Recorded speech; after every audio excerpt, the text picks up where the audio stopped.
Basis dropped on a new edition of Soccer Down here. It's a Thursday. It's April 16th. It is a tactical Thursday. We've got a couple guests for you this morning. Stephen Glass, manager of Atlanta United 2, will be hanging out with us in about 15 minutes. Felipe Cardenas of The Athletic will be joining us at 10 o'clock. We're going to be talking tactics with both Stephen and Felipe. In Stephen's case, we're going to talk about how tactics have kind of evolved during his time as a player, coming up with Aberdeen, moving over to England with Newcastle, kind of when tactics became, front of mind for him, what tactics were like, how they were trained, and then his evolution into becoming a professional manager. How much time do you spend on tactics? How do you handle tactics? And in his case, being with a second team, and something we've talked to Stephen about a little bit, how much are you trying to mimic what the first team does, or is it, more of a broader philosophy rather than specific tactics? We'll get into all that with Stephen starting at 9:15. With Felipe, we're going to talk about how tactics with the Colombian national team have kind of evolved over the years and over different World Cup cycles. The idea for that came from, our conversations over the last few weeks about how the U.S. national team doesn't really have, up until Greg Berhalter came in, a specific tactic.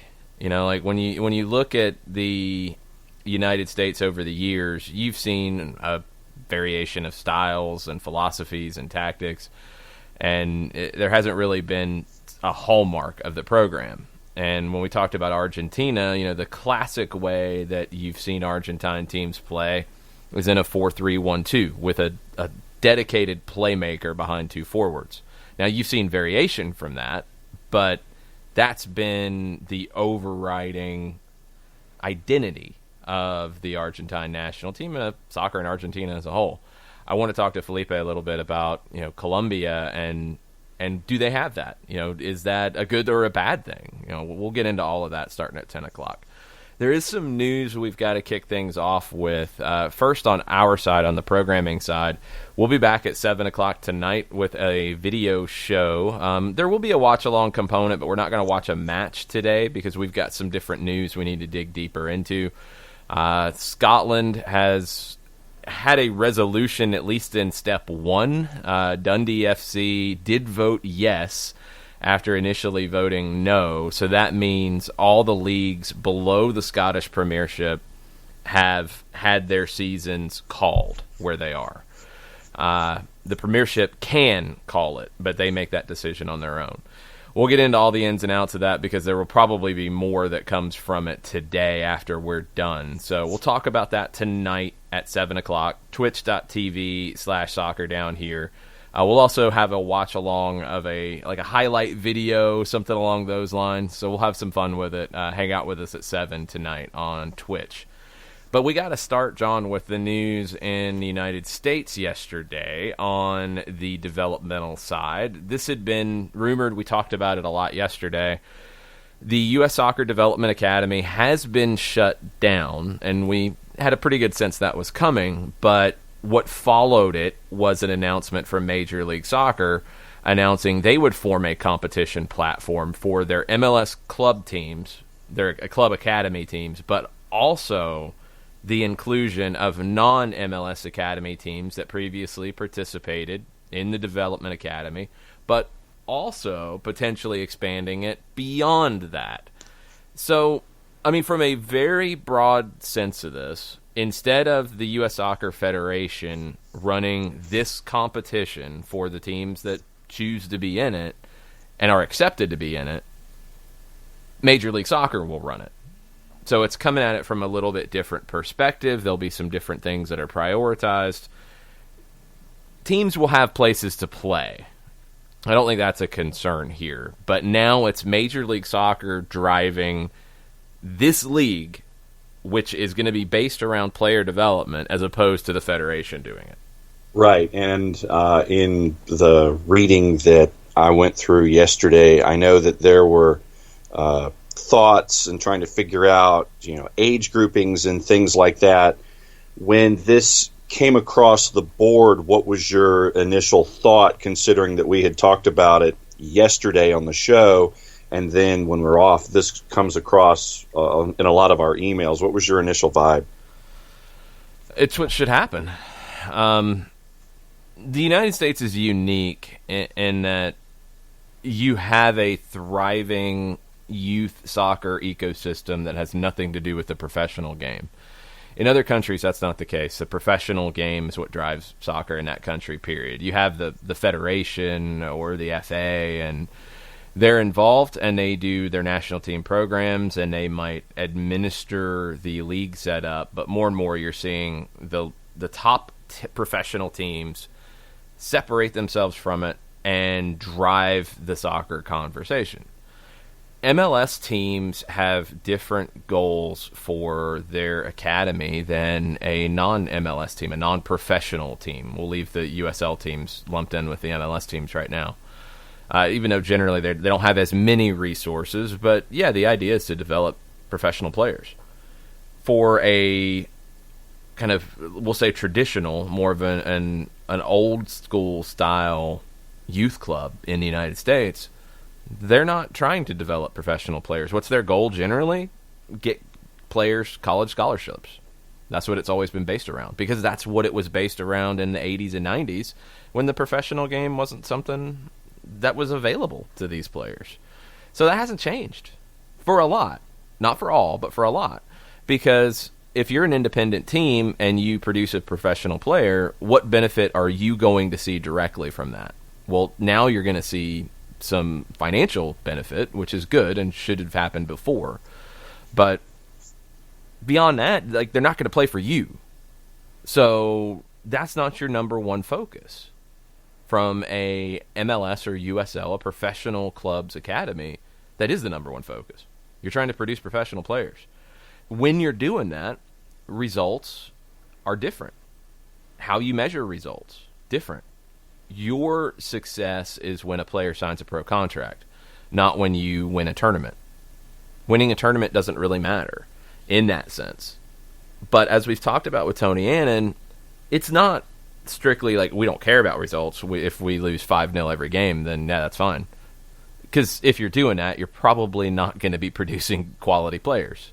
Right. They do go hand in hand to a degree, but when you get into tough decisions like, well, we've got 3 players that are bigger and stronger and faster than anybody else in our league or anybody else in this tournament, we're not going to risk anything. We're going to put them up front, and we're going to play direct, and we're not going to play how we try to train our first-team players. We're just going to go win this tournament. And if it's ugly, it's ugly. We don't care. We want the trophy. That's not where MLS teams are generally. That's not where they should be, because it's not, in a long-term sense, going to develop professional players.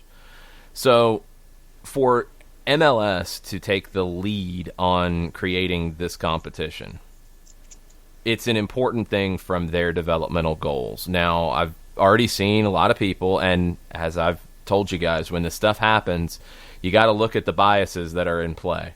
I've already seen a lot of the usual suspects say, well, MLS is just doing this as a money grab.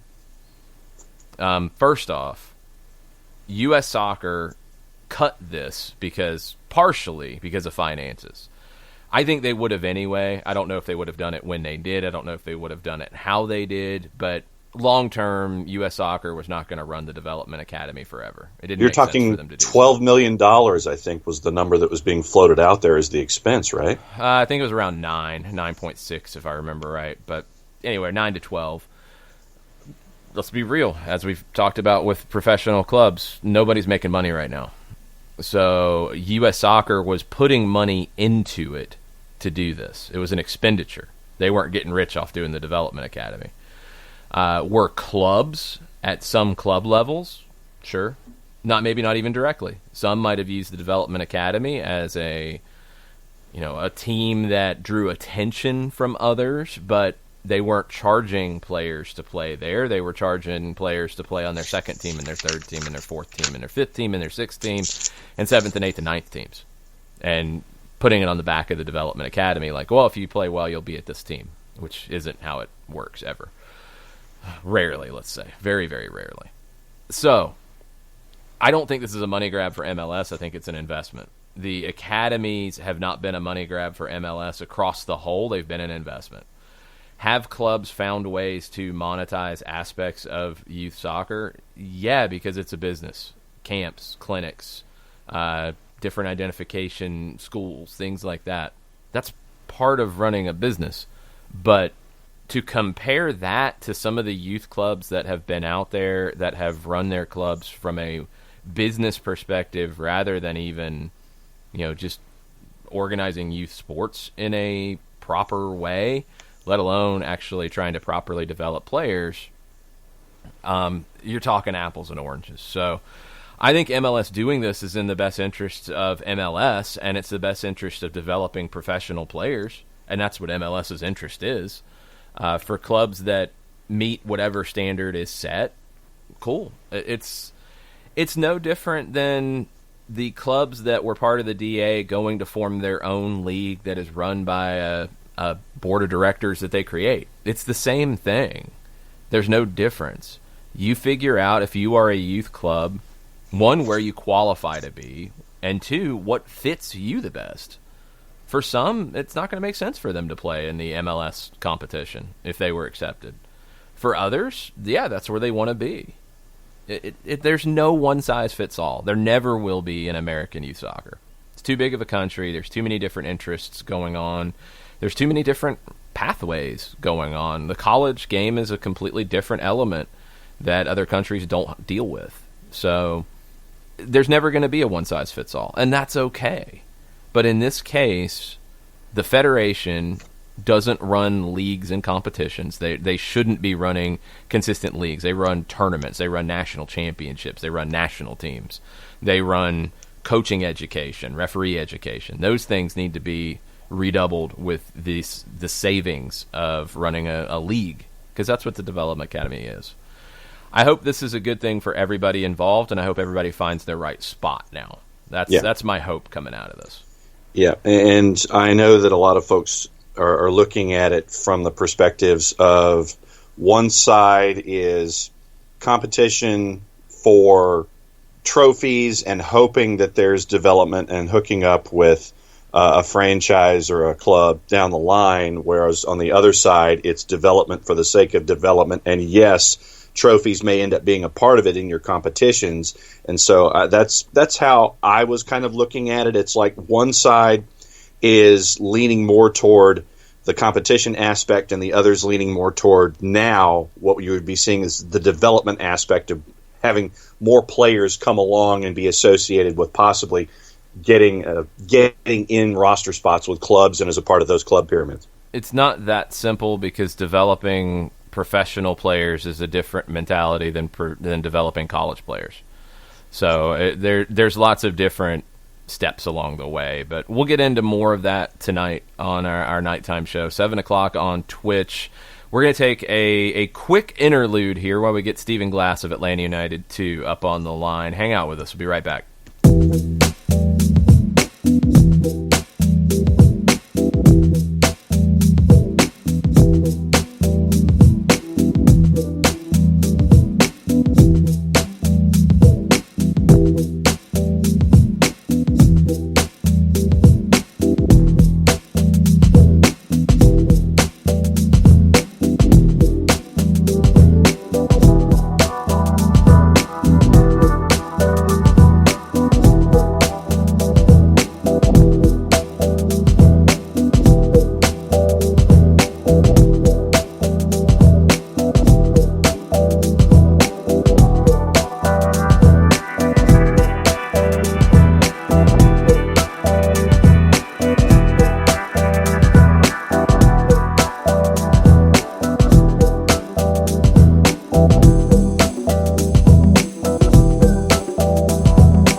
Welcome back. Soccer Down here, April 16th, Tactical Thursday, and we're joined on the line right now by Stephen Glass of Atlanta United 2. How you doing, Glassy? All good. Morning, guys. Morning, Glassy. Morning.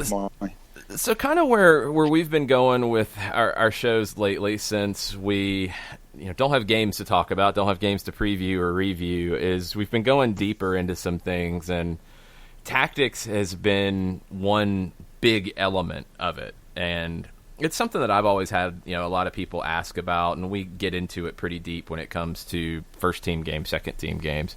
And I wanted to kind of pick your brain a little bit, coming from a playing perspective, transitioning into management, and how tactics have changed during your time in the game. So let's start with you as a youth at Aberdeen. What was the focus day to day from a training perspective with the Dons as you were breaking in? Was it a lot of physical work? Was it some tactical work? Kind of what was the balance like? Probably about everything. Even within the normal the normal workload and the normal sessions, there would be tactics put in there. And a lot of times it would be when you were really young, you wouldn't actually realise you were doing tactical work, but you were. So if you were doing crossing and finishing, for instance, we pretty much always played 4-4-2 there at Aberdeen, and everybody pretty much did. So there would be crossing and finishing exercise would be set up in a 4-4-2 type shape, or all the movements would be based on 4-4-2. As a young guy, you don't really know that. You just get on with it and enjoy playing and training. So that would be, and almost round up your question if you like. In terms of games, I think it was very much, again, it wasn't heavily loaded towards tactics at that time, or we didn't realise it, but the best managers were telling maybe the left winger plays like a real left winger. That was me at times, and maybe you didn't really have a right winger, so he tucked in a little bit. So you're already playing more like a 4-3-3 without really knowing or really being told. Right. So I think it's just almost evolved into people want to tell you exactly what they're doing. They want to, and it's also for your audience, I think, as well, to give them the understanding, and people know what you're actually doing when you say we're playing 4-4-2 and this is what we're doing. People are a lot more open into telling people that these days, I think. Was there a particular drill in practice, whether growing up or as you were turning into a professional, was there a particular drill that you really loved doing as a part of practice, and was there a particular drill that drove you crazy? Start with loved, and I'll probably think about the ones I hated in my mind while I'm talking about it. But in terms of loving the drill, I always loved crossing and finishing, because when I was young, I was a decent crosser of the ball. So I liked working out the movements of how to get in behind the fullback, when to come short, how do you move them, when do you run inside or the ball's on the other side, that sort of thing. So again, the depth of knowledge that's going in just through a training exercise, as a young lad, you don't really realise it, but it's almost you're getting immersed in it, and it's going into you. So I think that's why there's been a lot of a return almost to allowing young players to play and not overcoaching them and putting them in situations. I think that's what we like to concentrate on a lot as well. So those players don't get bogged down in what shape are we playing, but why do I do that, or when do I have to do that? It becomes more natural. And in terms of ones that I really didn't like, I didn't like bog standard possession exercises where it was just it's 4v4 and there's not a target, there's not a direction. It's just run around and chase it. The guys used to call it disguised running. Or if there's any time there's an exercise that doesn't seem like any principle to it, it was just, this is disguised running, and the players are like, you'd be as well just running on the side. So, and there was a number of them, to be honest, but in terms of liking it and staying positive on this chat, the crossing and finishing is what I really liked. Who was the first manager you had that maybe got you intentionally thinking from in a tactical sense? To the deepest level would be Tony Mowbray at Hibs. He came from a real footballing background. He was a great player. He played for Celtic. He played for Middlesbrough, numerous clubs in England. In fact, maybe not numerous. Maybe it was just Middlesbrough, and he came through there. And then Ipswich. He's very good at Ipswich. Went on to the coaching staff at Ipswich, and they were really famed at that time. That would be mid-90s onwards, probably, for being a real footballing team. He came up to Hibernian, where I was playing, and that was the first time, really, that it had been put to us that on like a Monday, you're thinking about the Saturday game, and here's why you're going to do this, and here is how we're going to beat this team, here's their weaknesses, here's what you're great at, that sort of thing. And that's not to say every manager I played for before that didn't do it at all, but they did it to a different level, and I'd say that Tony was the one that did it to the deepest degree for me, or the way that I understood it, to be fair. Because Tony was a defender in his playing days, and I would imagine that a defender's perspective as a coach might start out one way and evolve, much like, your perspective as a player from your position evolves into what you're thinking as a manager now. I mean, what was it like to get that kind of learning from a defender about what you wanted or what you were supposed to do on a weekend? I think it's almost a little bit broad to say that, because I think sometimes a coach goes in, let's say Tony Mowbray goes in there, and he was a centre-half, straightforward centre-back, as straightforward as you like centre-back, to be honest. He would tell you that himself. But his teams played unbelievably well. And I think sometimes a coach can go in there and think, right, I've been almost restricted my whole career with what I can do or what I'm good at. I'm going to make my team do something else. Or he's maybe seen other bits of the game.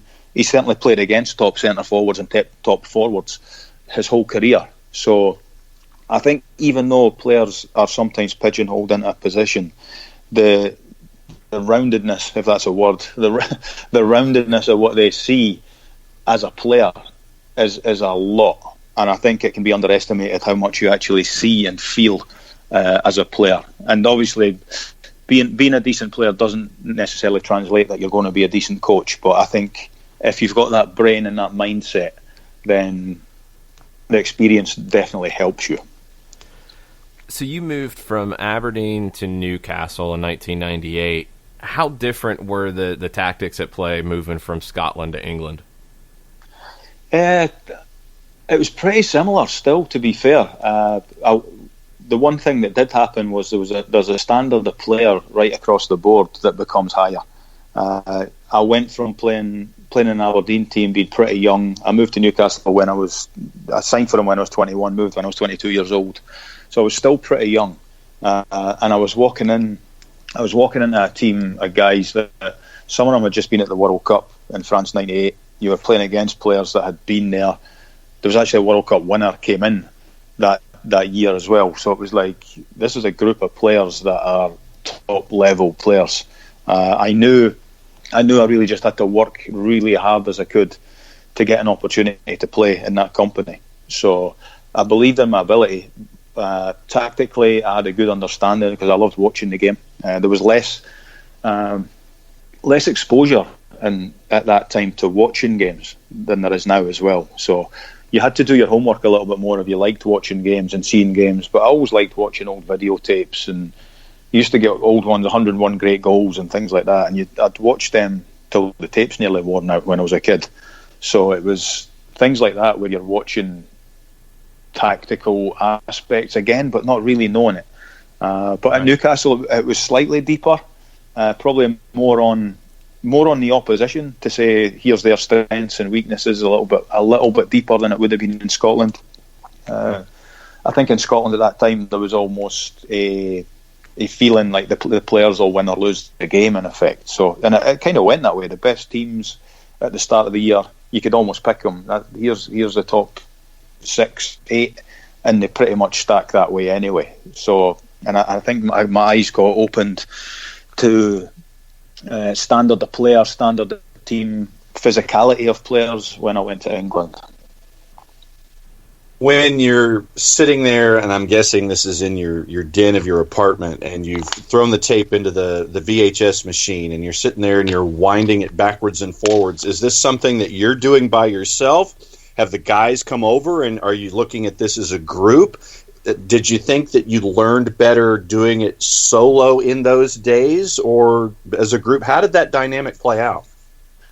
In terms of the videotape one, that was almost like a throwaway thing that I would say that we didn't have a lot of videotapes and stuff like that to watch football. So that when I was between, like, I don't know, up to about 10 years old, there was barely games on the television. So if you wanted to go, you had to watch it. You had to go and watch it. So I went to watch. I've kind of went on a tangent with this question, but it's all right. No, it's all good. It's all good. But in terms of my learning, I would say, was I'd go and watch reserve games at Dundee United. I'd go and watch first team games at Dundee United. My dad would take me. We'd go and watch junior games, which is like men's league type stuff, but just underneath the senior getting paid football back in Dundee. So I was watching it all the time. I was training all the time. I couldn't wait to stick the videotape and to watch it. I'd watch a documentary on a player if there was ever one on the TV. So I think at that time, and I think it's no coincidence, everybody that became a soccer player back home was addicted to it. That's what they wanted to do. They wanted to watch it. They wanted to play it. They could feel it every day. So that would be in terms of learning, if you like. When we started playing like professionally at Aberdeen at 16 with the youth team, that there was not really video at that time. So it was more a case of the coach's eye, seeing what was missing in games, what needed to be built on if you were good at it. If you did something wrong in training, were you getting sent back in an afternoon? And this happened to me. Maybe 5-6 bad passes in a row in a crossing and finishing exercise, excuse me, and get sent an hour every day. You're going to go and practice striking a ball every day. So me and a partner had to walk over, and if you ever go to Aberdeen, there's a big cricket field area, maybe half a mile from the training pitch on the way to the beach. Myself and my partner had to take a couple of balls over there and go for an hour, and they knew if you went or not. So we had to go over there and drive balls for an hour and just stand and drive balls back and forward. And again, it made me better at what I was doing. Hated it at the time, but thought, the guys tell me I can't do this, I'm going to show them that I can, so you work hard to do it. So from there, like the first team stuff, it became more punishment, if you like. Like it was always, you got beat at the weekend, so the team is going to sit and watch this game. And I think that's evolved into more individual stuff and more positive and reinforcement and different techniques of coaching, I think. How different was it when you made the decision to go from Newcastle to Watford, and Gianluca Vialli was the manager at Watford for your first year there? His approach, was it really different for you based off your background? Not really, because I'd played for 3 different nationalities at Newcastle, as opposed to a Scotsman, an Englishman, and a Dutchman, with Kenny Dalglish, Bobby Robson, and Ruud Gullit. So I was pretty rounded. And I think as well, the guy that's the Scotland manager at the moment was Ruud's assistant, Stevie Clark. And I know that Luca Vialli asked Stevie about me because Stevie told me about it a couple of years down the line. And then people do their homework, so they know if you'll fit into their system, I think. But Luca Vialli had Ray Wilkins with him as well. Then I think Ray Lewington was there at the time. I can't remember if he was there at the time with them or he came a little bit later. But there was a European feel about it anyway. He played at Chelsea. He had an English mentality in terms of the playing style. So there wasn't too much to change. He was very big on the physical aspect of the game and fitness-wise, like the Italians are, right. Which was great. And it's just, and looking back, the managers that I played under really rounded my learning, I think, in terms of becoming a coach later on in my career. When someone like Vialli shows up, and you mentioned the physical nature of the game and practicing and all that, how much of a transition is it? How long did it take you to get to full song when it came to fitness and what they were looking for? I mean, was it a grind initially where you're really gassed and it takes you a little while to get to that fitness level that you're looking for, or because you're already in that mode of being a professional, was it something that was an easy transition physically, or did it really take some work to get to where Vialli wanted you to get? No, I was very professional, to be honest. So it was the 1 year that I didn't know where I was going to end up as well, because I'd kind of agreed to go, but I went away on holiday for a month. I think I went that summer, and I'd actively got myself as fit as I could be while I was away on vacation. So I knew I had a couple of options. I knew which one I really wanted to happen. And I knew how tough it was going to be when I went back as well. And also, I realised that the expectation when you're rolling at Watford and you've been playing for Newcastle, people are expecting something from you. So I made sure that I was ready for it. When we went into pre-season, though, the pre-season was very hard, regardless how fit you went in, which was great because I think, if I recall correctly, I think it was like day one. We did a running exercise and everything was going to be based off of that on your heart rates and things like that. So from the first day at Watford, I knew that it was going to be very professional, very thorough. At that time, heart rate monitors weren't big at that time. So this is 2001, so 19 years ago. And the Italian guys had, the fitness coach was doing it, the heart rate monitors were there. Every player had a watch, every player had a monitor, and you worked within a heart rate zone. And it was so thorough. And it was, if you didn't hit those zones and they checked them on the computer at night, you were doing that exercise the next day, or you would catch it up. So, and it wasn't team punishment, it was, you are going to be a better professional by getting this work done.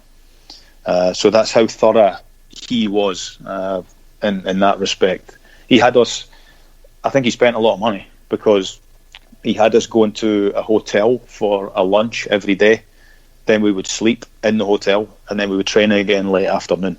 So it was so unbelievably thorough to a level that I don't think a lot of people had seen, certainly at the club, and even in England, I think, at that time. It's interesting. So, as your career's gone on, you've mentioned more video, watching more about the opponents, preparing more for the opponents. 2001 at Watford, you're starting to get more into the sports science side with the heart rate monitors and really detailed, intentional work to maximize the physical preparation. You also mentioned yesterday that it was Tony Mowbray who got you thinking about becoming a manager. What was it about Tony when you went to Hibs that got you in that mindset of maybe this is something I want to do when I'm done playing? I think I've seen, perhaps for the first time, I've seen someone get a lot more out of a group than they should have. I think I played for some good teams that did. Some of them did okay at times. Some did well at times. Less well as they should at times. But when Tony came in, there was a team of young players. I was probably one of the oldest at like 27, 28, I think. There was a couple of others that were older guys as well, but not many. And we were kind of plodding along, middle of the road team. Tony came in and put a belief and a spark into a team. And to be honest, a club, because I ended up bumping into people that were saying, oh, we're starting to come back and watch the team. These are like older guys, 50, 60. I've not been there for 15, 20 years. I'm going to go and see what it's like. You see them the next week, they say, I bought a season ticket. And the place filled up. So playing for him, it was, at that time, he was fairly youngish manager, like probably 40-odd, I think, if he was all that. First full managerial job, and showed that he could spark a club through his approach and the belief that he gave to the players. We were going to places like Rangers and Celtic and thinking we could win. It wasn't let's go there and not get beat. It was, can we win this game and give them some real problems? And we did. We did a few times. We went to Rangers once. In one of the seasons we went there twice and won 3-0 away. We went to Celtic and beat them 3-1. And the way that we played was so open and expansive. We took a couple of sore ones where we'd get beat at home 2-3-0 off average teams who were just tough to play against and hard to beat. Didn't care about making the game attractive, if you like. But so we took a couple of sore ones, but his approach kind of stuck with me, that if you're positive and you push your team, you can squeeze more out of the group than you probably should. And I think that's been important for me. How does that make you feel as a player when a manager has that kind of faith in you that you can be throttle wide open and have fun and just, put the pedal down and get those kinds of results? And then now as a manager, when you have players looking at a system that you're putting out there and seeing those end results, what's it like having been on both sides of this equation to see success, to see players having fun, and see that mission and that idea going forward and getting these kinds of results? I think there's some aspect of it. I think it's really important that the players believe in it, because if the players don't believe in it, it won't work. And you yourself have to believe what you're telling them. So I think players are not stupid. People think they're stupid, but they're not stupid. So if you're lying, if you're lying to a group of players, they'll find you out. And if you're a player and you're sitting there and the manager's lying to you, there's 20, 25 of you in a room. It only takes one, and it starts spreading. This guy doesn't know what he's doing. Why has he got us doing this? So you need the voices to be telling. If there becomes a one or two dissenting voices, that the bigger players in your group or the best players in your group or the ones that really want to do it all believe in what you're doing, and they're a bit louder than the rest, and they can control your group for you.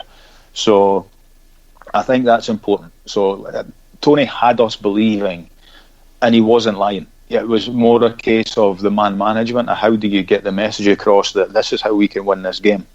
So instead of we can sit in for 75 minutes and have a go for the last 15, he's telling you their worst players are this one, this one, this one. We can get at them. If we defend properly, we can get after them. And you go to Rangers and Celtic and you're thinking you can sit there for 75 minutes, but you're probably getting beat. You know it yourself. But if you go there and you're on the front foot and you're thinking, if we don't lose a goal, we know how we can score one. Or if you lose one goal, you're not thinking this is going to be 4 or 5. You're thinking it's all right. If we get the next one, we still win this game. So the mindset has got to be, the coach drives the mindset and the manager drives the mindset, in my opinion. And it's how you handle your group. And you can see if a group of players is following and believing in what their coach or manager is telling them, you can see it a mile off. And it goes a long way, and it's very difficult to turn it if it doesn't happen quickly and early when a manager is in a building. You said something that stuck with me about how teams come together, but it also, I think, kind of dovetails with how tactics and tactical conversations have become more intentional. Players now are far more likely to question if you create an activity for your team and they don't buy in, and they're like, well, why are we doing this? This doesn't make any sense. Yeah. So you have to explain a little bit more, this is why we're doing it. So that tactical discussion goes from, the manager's room out onto the training pitch. So players it feels more intentional than it used to be. Yeah, I think go back to the crossing and finishing, for instance. We do quite a bit of that because it's an attacking type exercise where we like to almost put some of the tactics into the players during that sort of thing. So just little things like if you're setting up the dummies or the mannequins as defenders, for instance, and you're doing a crossing and finishing exercise, it can be about how you're going to move it to the other side of the pitch. Or if you're moving it from left to right and you're able to tell them, listen, they're left back in a 4 and it's set up as 4 mannequins already. This is their weak link. This is how we're going to get at them. We'll do it on the other side as well, but here is where the spaces are going to be. Those sort of things you can start putting into players quite early in a week. And it's not they're believing in you because you're telling them something that's wrong. They know that you've done your homework. They know that you're trying to make them better players, and you know that you're trying, for us right now, they know that we're trying to help them get into the first team or be the best player they can be. Where if we just set up a crossing and finishing exercise and say, right, it goes from here to here, into there, yeah, cross it. The cross needs to be better, or better movement in the box. It's nothing words. But the detail on what we tell the players when Henry and myself are working with them, has got to be reflective in what's going to either happen at the weekend or what has happened last weekend that we've maybe told them after the game, you didn't listen to us and do this, and we can show you on a video, and then we're going to make it better this week. So there's the depth of training comes in as well to make these guys more rounded players and better players. Question on our Twitter timeline for you, Glassy. Chiefs coach Steve asks, what are your top 5 rules for being the best coach or manager you can be? It could be rules, actions, characteristics, etc. What are your top 5 rules for being the best coach or manager you can be?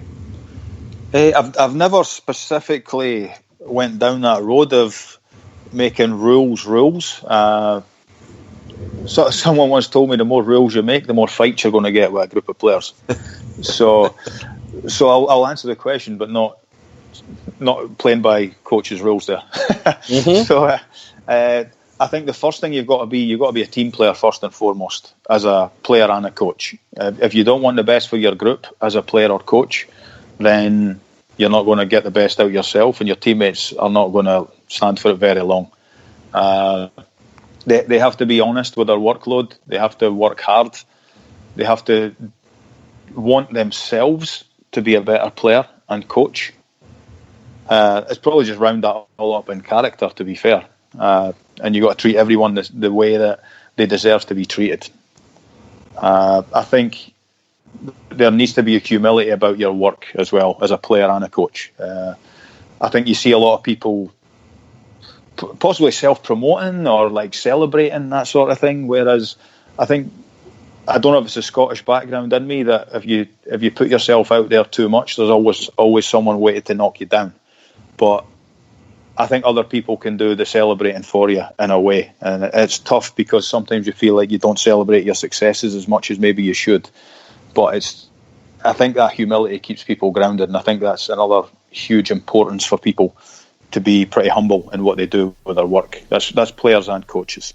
I don't know if there's 5 in there or not, because I'm not one for setting.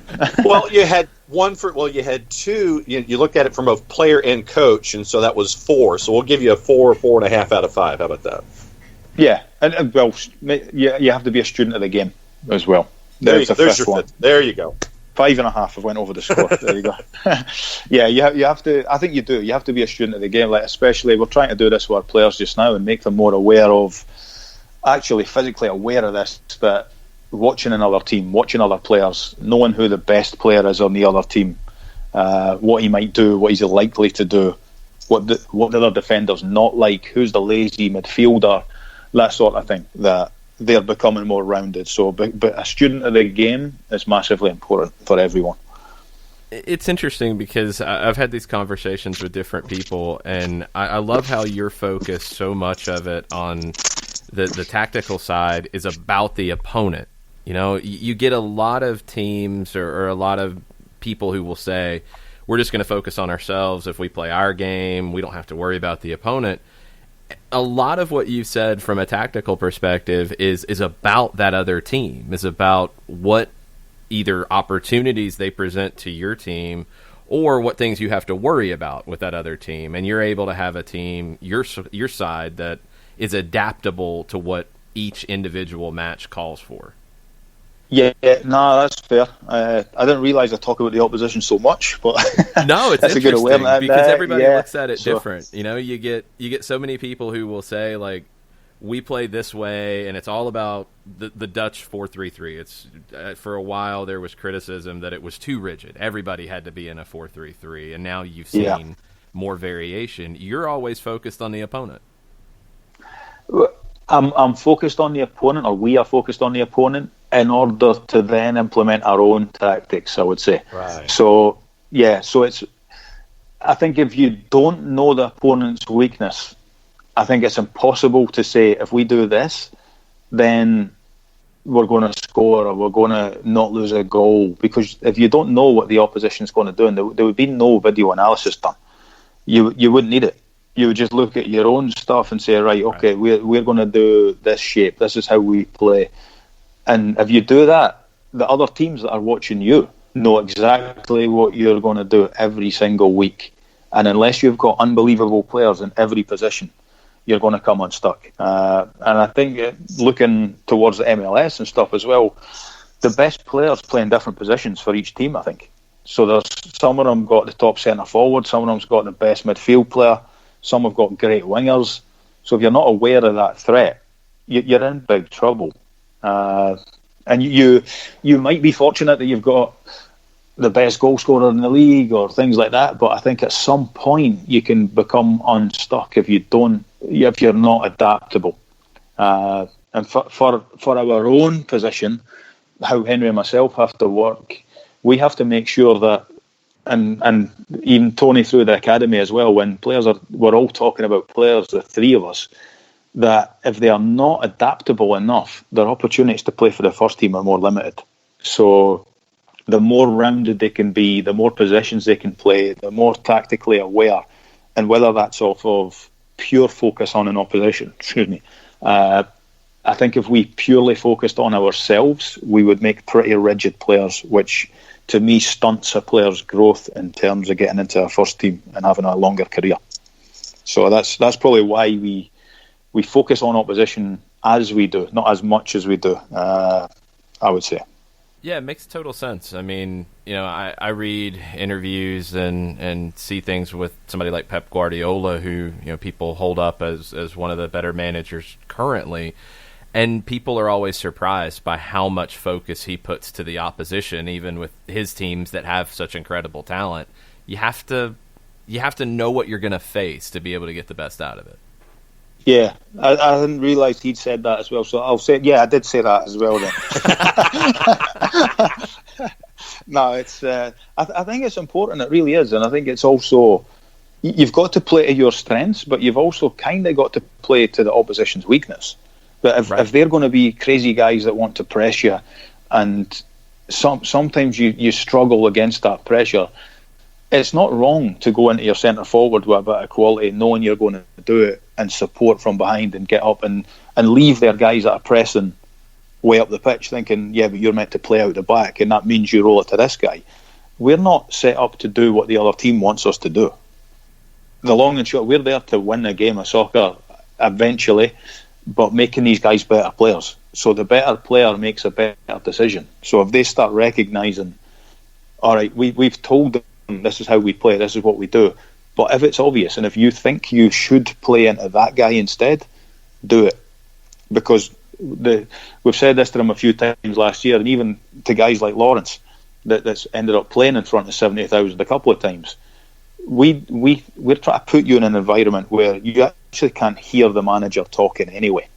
So the coaching during the week has to be to a level that they understand what we want them to do. They understand what the other options are, and they know when to make the right decisions, because it's good decision makings that make good footballers. So you can't shout if you stood at the bench at the Mercedes-Benz and the guy's over on the far touchline. You can't be telling him you need to take your touch into that space or you should pass it in there. He has to decide himself, because he probably can't hear the teammate that's 20 yards away. So that's why the options and the decision making is so important for these players. I want to finish with this. So we've talked to Tony about this from an academy perspective, and I think Frank's comments post-match have echoed this as well. When you're describing, the tactics of Atlanta United, I think you said it just a second ago, it's not rigid. It's very well-rounded, and it's all about players making the right decisions, but you can adapt. And I think Tony said it maybe more than anybody I've talked to about it. It's all about figuring out what the best way to control the specific match you're about to play is. Is that fair? Yeah, it's definite. It's definite. I think the given for an Atlanta United team is you feel it in the stadium. You've been there enough times yourselves that the city itself is young and vibrant. The football team, when it's at its best, is vibrant. It's going for it. It's going after another team, and there's ways of doing it. You've got to hate getting beat, which I think we try to put into the players. You've got to love winning. You've got to try to be exciting. You've got to try to be quick. And that's all things that you see in Atlanta United teams. They're comfortable in possession. That's what we all want to see our teams. but it's not possession just to roll it around. We want to really... You need people to keep coming back to watch the team. So I think the teams that we produce as a club have to be exciting, have to be vibrant, and have to make people want to come and watch. And I think that's what the people at the very top want, and I think it's what all the coaches want right through the club. And players want to come and play for Atlanta United because of it. So I think that's... I don't know if that answers your question or not, but... No, absolutely. To me, that's what... On the pitch, to have a purpose off the pitch, yes. Exactly, yeah. It's we're providing... Well, not me personally, but the club is here for the public of Atlanta to come and watch a really vibrant team being better than anybody else that comes here. And it doesn't matter how these other teams play, Atlanta United will find a way to beat them, and that's the aim.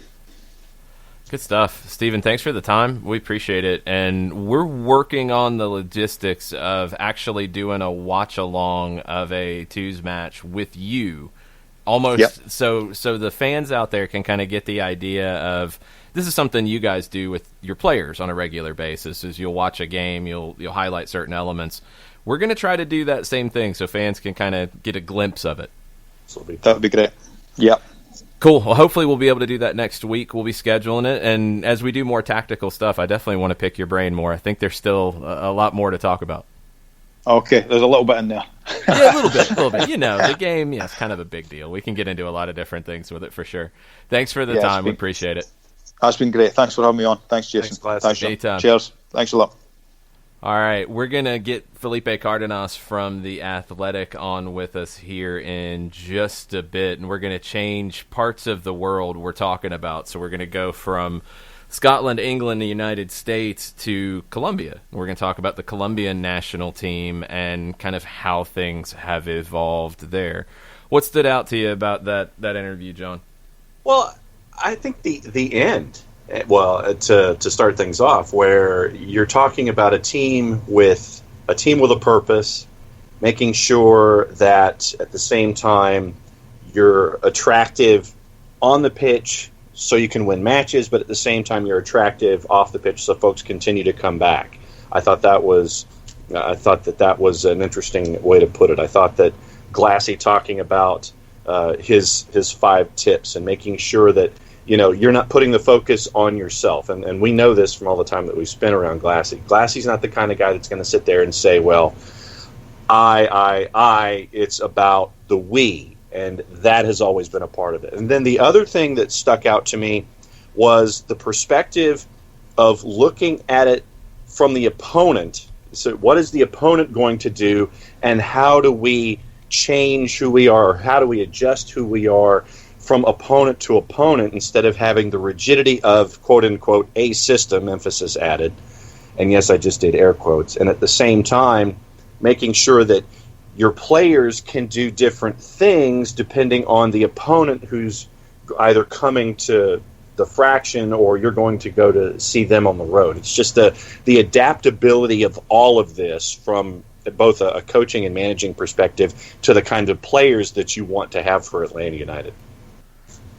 Yeah, I always like picking Steven's brain. The more we've had him on with like post-game shows with the first team, where it's a step removed. When it's your team, it's a little more, maybe emotional at times, especially after a game. But when you're watching a game with your club and you can break things down a little bit afterwards, that's been a lot of fun. We had him on during the playoffs last year as well, kind of looking ahead to the match as well, and it helped. I think it helped the listeners. I know it helped me kind of have a little bit different perspective from somebody who has worked directly with these players, but also worked with building them up. Whether it's George Bello, whether it's Lawrence Wyke, guys who were getting big minutes. Mikey Ambrose last year in the playoffs, I think, was a big one. Him playing with the twos quite a bit before getting that big start with the first team, and being able to talk about some of that preparation individually, but also how it fits into the overall team dynamic. And, for those who've seen Atlanta United too, you look at all the different places that they put a Lawrence Wyke, all the different things that they were doing with a Will Riley, and you see that adaptability, and it's like putting you in positions to succeed and making you a more well-rounded footballer. And so this is my PSA, that when we get to the other side of the pandemic and when the USL Championship gets back up and running, come out and see Atlanta United too. Come out and see what Henry and Glassy are doing, because we've mentioned it with Miles Robinson from absolute zero, that this is where you get to see the development of these players. This is where you get to see what these guys can do and how it would eventually apply to what you're seeing with Atlanta United. And we've mentioned those examples about getting quality minutes, becoming more well-rounded with the twos, and then seeing how it translates with Atlanta United. All right, before we get Felipe Cardenas on the line, John, why don't you tell us about our good friend? Why do you always start laughing when I do this? Why? It's just the idea of setting up the promo read. That's what I always enjoy. It's fun to do it in different ways. It's not funny. It's not supposed to be funny. I mean, come on, man. Get with it. Stay focused. I am. I'm locked in. AA-legal.com. Stephen Apolinski and Associates, proud sponsor of Soccer Down Here and the programming at the SDH Network. 404-377-9191, or reach out to him via the email at Steve, S-T-E-V-E, at AA-legal.com. Personal injury, premises liability, nursing home abuse, and neglect. You can also catch up with them live chat, and they are available right now. Atlanta trial attorneys with over 30 years of experience, over $40 million in verdicts and settlements, serving clients in Georgia and Alabama. Wrongful death, personal injury trial lawyers. Stephen Apolinski has been recognized as one of the top 100 trial attorneys in the state of Georgia, recognized as Legal Elite by Georgia Trend magazine for being one of the most effective lawyers in Georgia.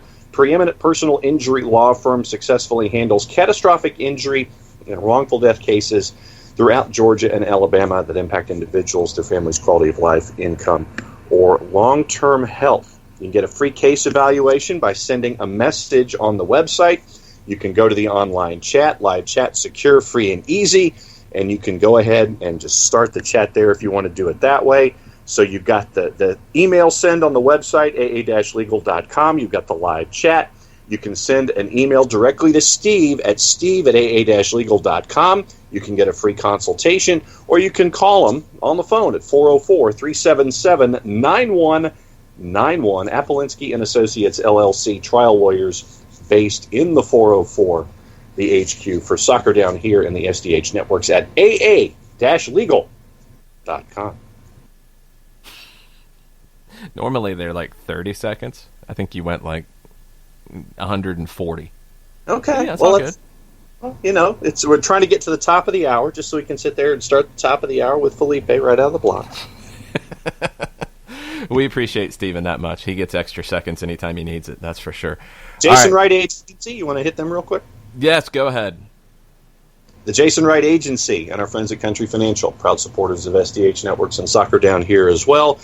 Go to the Jason Wright Agency on Facebook. Follow, like, be a part of the conversation there. Also go to the Jason Wright Agency on Twitter at Jason Wright with a W, AGENJASONWRIGHTAGEN on Twitter, and catch up with Jason and our friends at Country Financial for all of your insurance needs, and also for your fantasy football needs as well, fantasy soccer needs as well.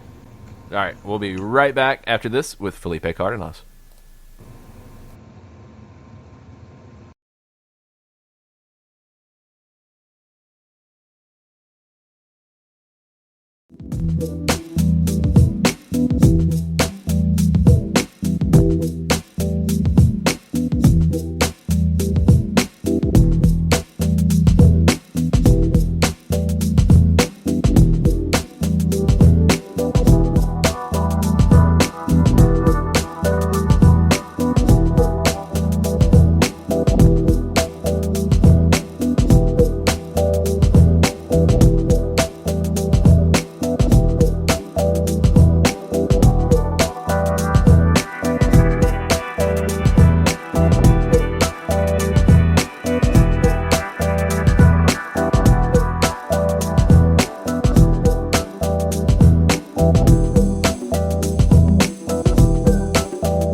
Welcome back. Soccer Down here, our number 2. Fun tactical conversation with Stephen Glass. We're going to cover some of the same time period of Stephen's as a player. He was in Scotland. He was in England. We're going to talk about the golden generation of the Colombian national team and what it's turned into today with our good friend from The Athletic, Felipe Cardenas. How are you, Felipe? Hey, good morning, guys. Happy to be back on with you guys. Morning. Yeah, always, man. And it's kind of weird as we're trying to figure out what shows look like these days because we don't have the usual rhythm of preview, review, player news, transfer news. We don't have much of that right now. So it's actually kind of fun because we get into these kinds of conversations and we can go deeper into things that if you're a soccer nerd like all of us, you kind of have fun digging into this stuff. And this is one that I've always wanted to dig into with you because my touchstone in the game outside of the United States was Argentina. And I've watched a lot of things alongside with Colombia, but I'm not as well versed in the Colombian game, and I want to learn more. So the Colombian team kind of came into its golden generation in the 90s, and I know this is something you've been kind of doing a little bit of research on, and you were on a podcast recently talking about some of this? Yeah, so over the weekend, I spoke with Tim Vickery, who writes for ESPN. He's probably one of the top South American football journalists. Tim's excellent. Yeah, Tim is great, and he mainly covers Brazil. He's been living in Brazil, I think, for a very long time now. But obviously, South American football is his beat. He's very knowledgeable. So I was on a pod with him and a gentleman by the name of Simon Edwards, who's another Brit that is living in Colombia. The pod has not come out yet, but once it is, follow me on Twitter. I'll retweet it. I think it's going to be on the World Football Index. And we also we focus a little bit more on the Colombian national team leading up to the 1994 World Cup in the United States. Everything that was before, everything that was afterwards. But it was good preparation for what we're going to talk about today because, I was thinking about it. I'm like, anyone that's listening, you don't have to be, first of all, you don't have to be Colombian to enjoy the conversation we're going to have. You don't have to be, a Colombian national team fan. Like, I think what I thought about before I got on with you guys is how was the way that they played, that Colombia played in the early 90s, leading up to what ended up being a debacle in the World Cup in '94. But how has their game influenced football, world soccer today? And there are a lot of aspects to what they were doing back then that you look at teams, even Atlanta United in, I would say definitely like 2017 and early 2018, there were signs of the type of football that Colombia was playing in the 90s, which is very revolutionary. So looking forward to getting into some of those things. So there was a lot of talk in 1990 when the U.S. qualified for the first time since 1950. You had a team returning to the tournament, but Colombia qualified for 1990, and they hadn't been in the tournament since 1962. They were in 58 and 62, and then it was the 1990 team that a lot of that generation went on to 94. But just tell us a little bit about that emergence back on the world stage and how Colombia got back to the World Cup and then went into 94 as the favorite. Oh, gosh, yeah.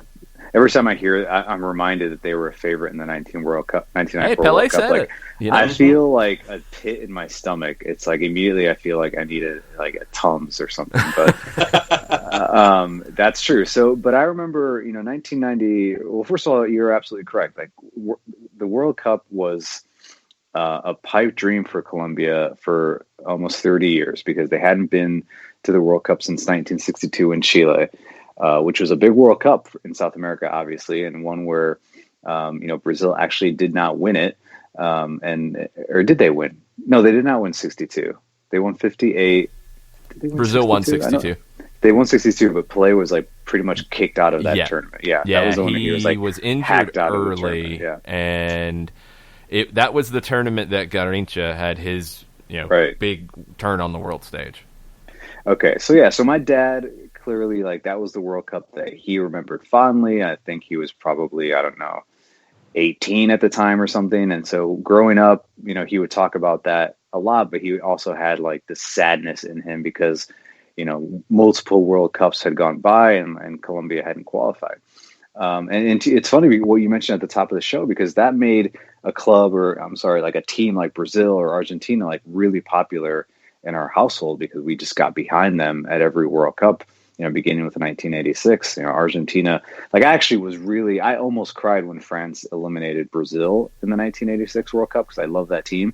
Mm-hmm. But I was ecstatic clearly with Argentina. Like that was, Maradona was like my idol at the time.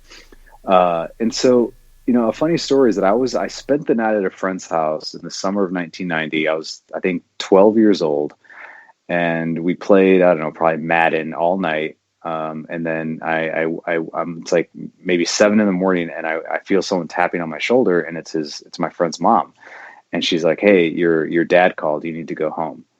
And I was like, "What? Like, what's going on?" Okay, and so like I'm walking home, like I get home, and when I walk in, he's like, "Colombia kicks off in 10 minutes." And it was their first match of the 1990 World Cup against the United Arab Emirates. And it was like this big deal. He wasn't like, "Hey, they're kicking off." He was like, "Where were you? You knew we had a game today. This is historic." And so it was a ginormous moment, to go back and see Colombia in a World Cup. And the 1990 team was, they really started something in Colombian football. That was peak Valderrama. I think that was his best. He was in his best form, at the time, and they were playing well in South America. They were competing at a high level in the Copa Americas. They weren't winning, but they were, pretty much in the Final Four in that time frame leading up to '94. Valderrama won the South American Player of the Year in that same time period, and they really battled to get to that World Cup. They had to play in a playoff with Israel, and I think they won. In Barranquilla in Colombia 1-0, and then tied in Tel Aviv, and that's how they qualified. So, they didn't have it easy. They had to play, the West Germans in that 1990 World Cup, and that game is still remembered for to this day. It was a great game. They had to if they tied that game against the West Germans in the final group match of the tournament.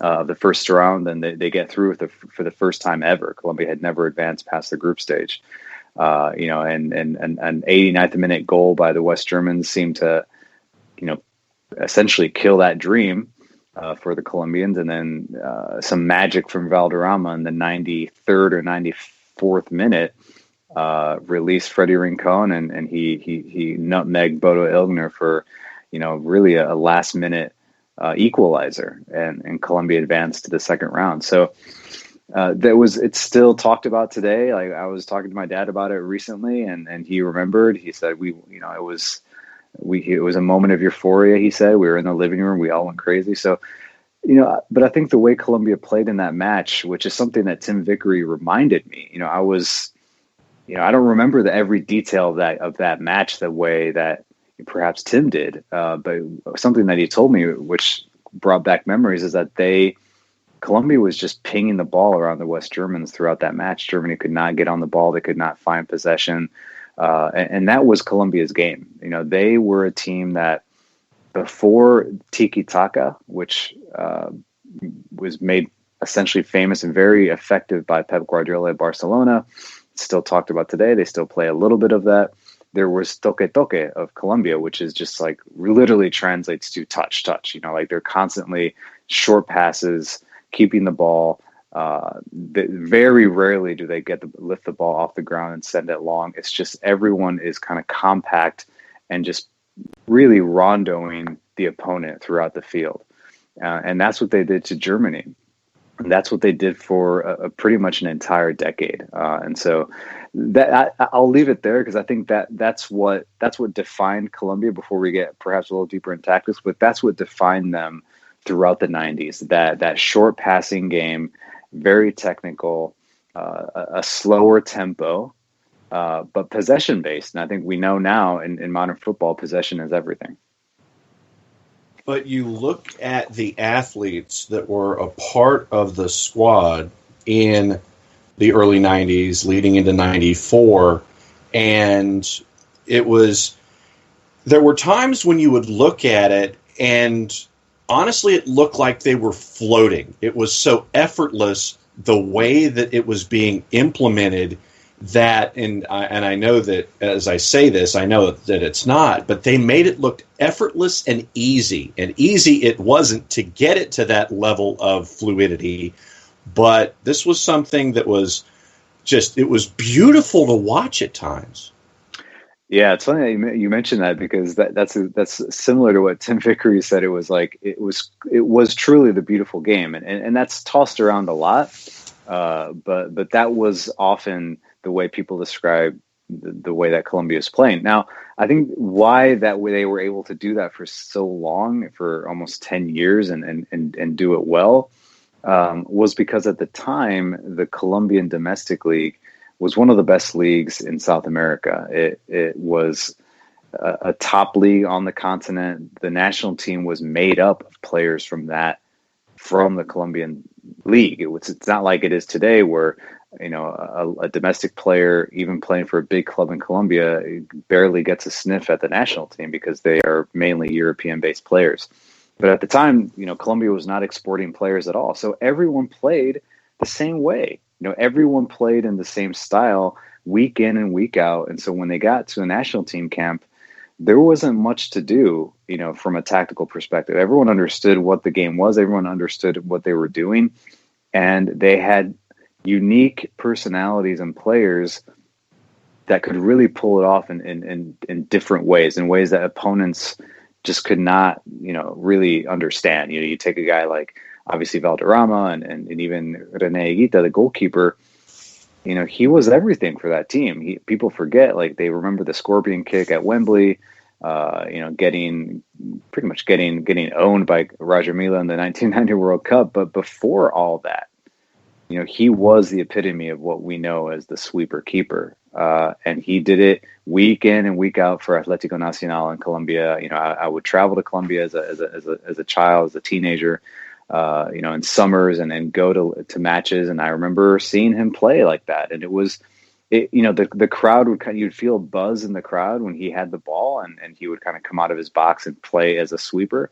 But at the same time, looking back, there was a tactical purpose for it and a bit of an advantage, because it allowed Colombia, or the club team he was playing for, Nacional, but we'll stick to Colombia, it allowed them to play really high up the pitch. They could really play a high line and leave a very technical goalkeeper like Higuita. He played like a central midfielder with the ball at his feet. He was that good.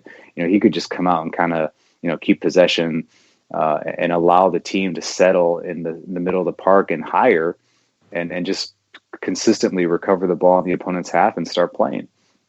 So I think that's where it came from. I think that's why they were able to play that certain style so well for so long, because the majority of the players were playing domestically and playing that style of play.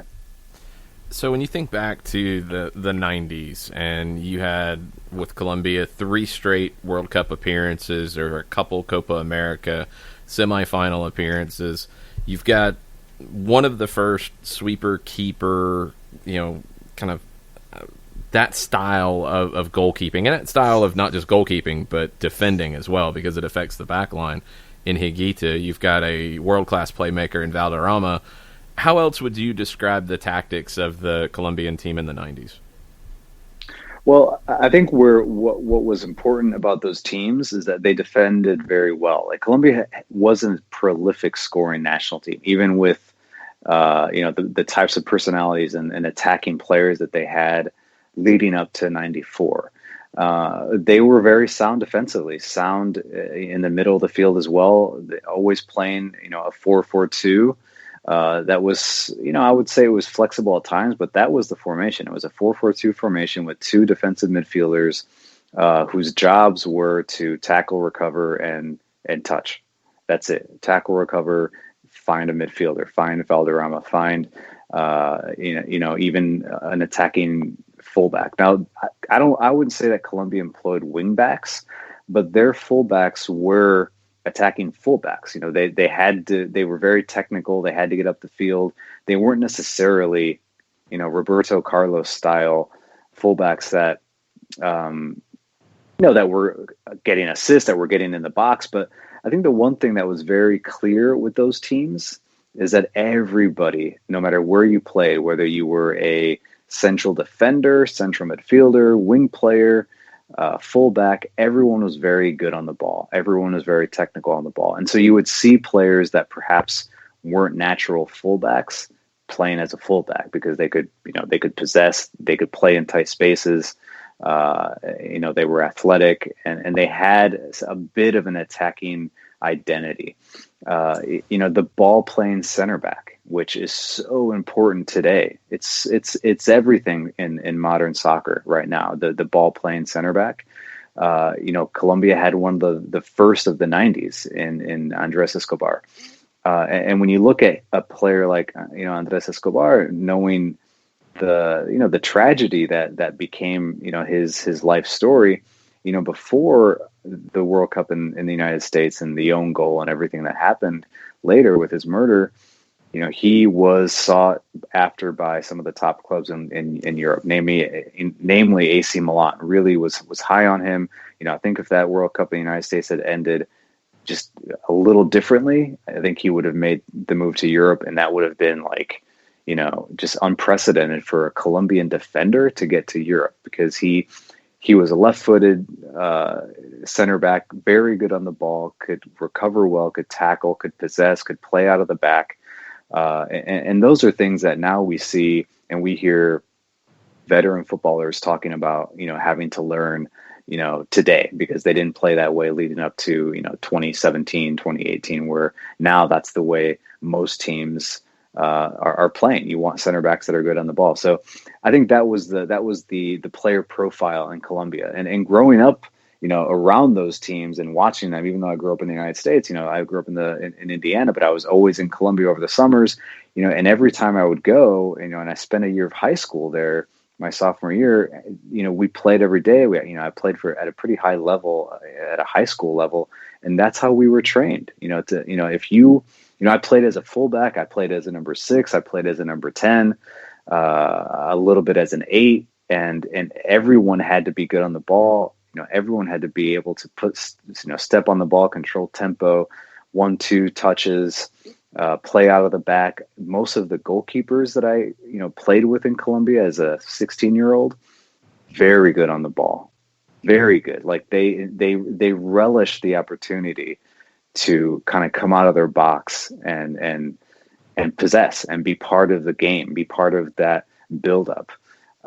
It was just normal, I thought it was so cool to see. And when I went back to the States as a 16-year-old and played in high school and played for my club team, I had to adjust because my teammates weren't used to me running up to a center back and asking him to just kind of roll the ball to me so I could start, building from the back. It was not the way we played in the U.S. back in the 90s. It was more long ball, second ball. It was quite an adjustment for me personally, but something that I just became accustomed to. I think that's how Colombians at every level were playing. Well, and you mentioned Escobar. For in every Escobar you had a Chonto Herrera.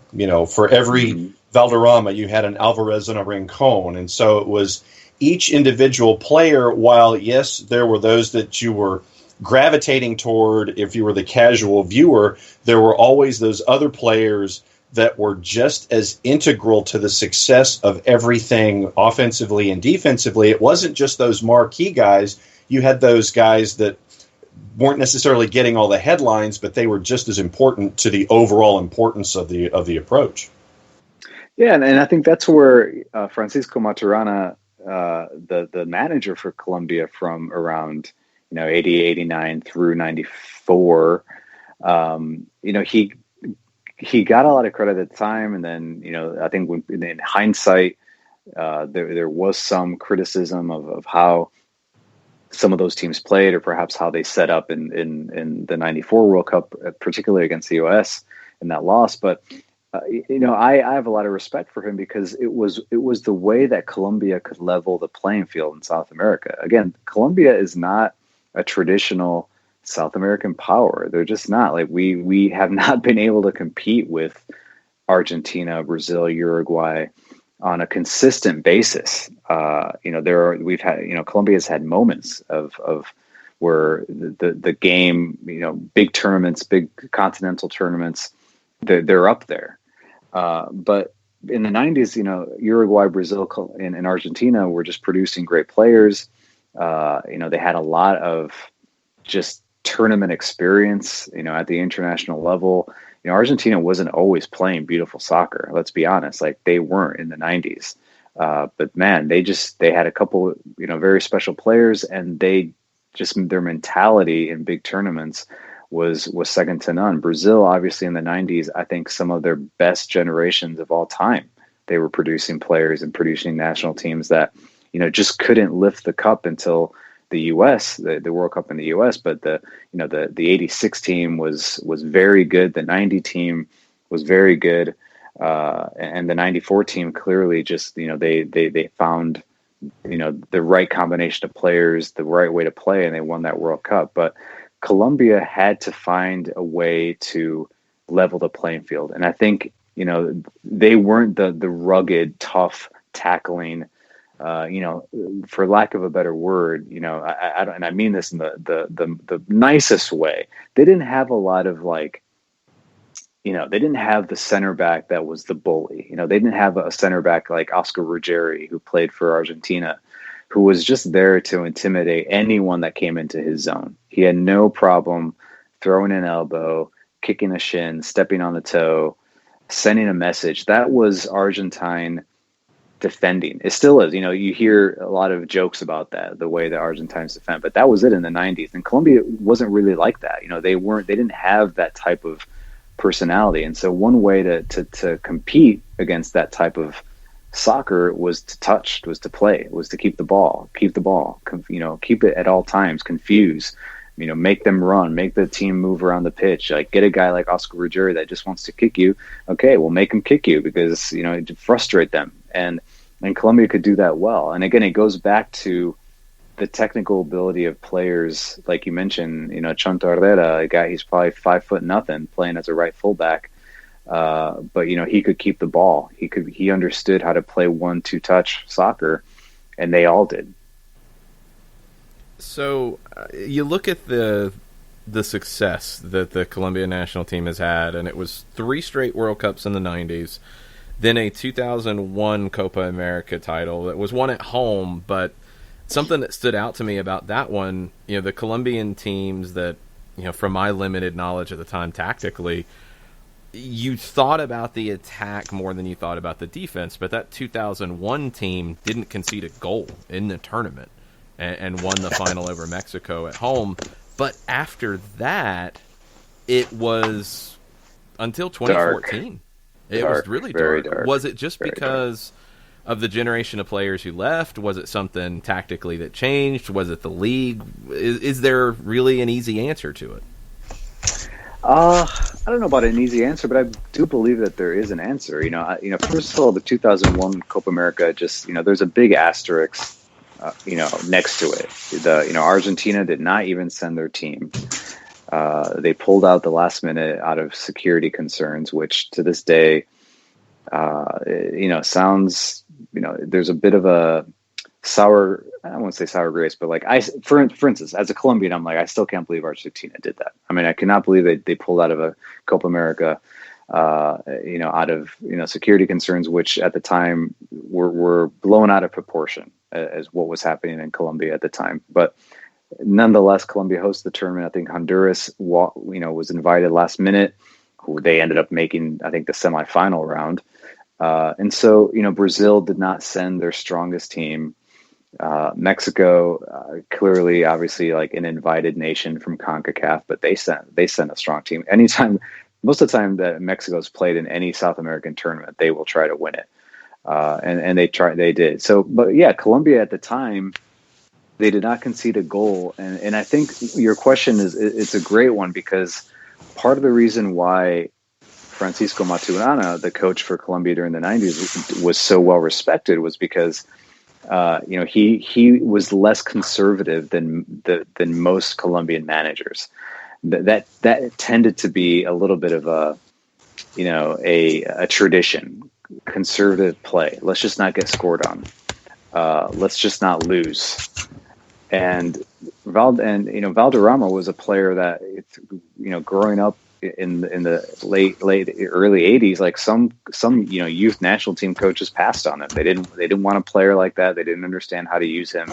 And Maturana did. Maturana wanted that creativity, wanted that sauce, as we call it today. And that all kind of was extinguished after, clearly the '94 World Cup. That's where it started. That generation started to dip a little bit. And by the time they got to the 1998 World Cup, they were done. They weren't playing the same way. The conservatism, that conservative way of playing, of just trying to stay alive, was started to creep back in. I think it probably did produce some pretty good defenders, like Ivan Ramiro Cordova, who played for Inter Milan for a long time in Serie A. Produced some good goalkeepers as well, like Mondragon, Fari Mondragon, Oscar Cordoba. Like, they had some good players, but that style of play that was exciting, that allowed them to compete with the big South American powers, just was completely non-existent in the 2000s.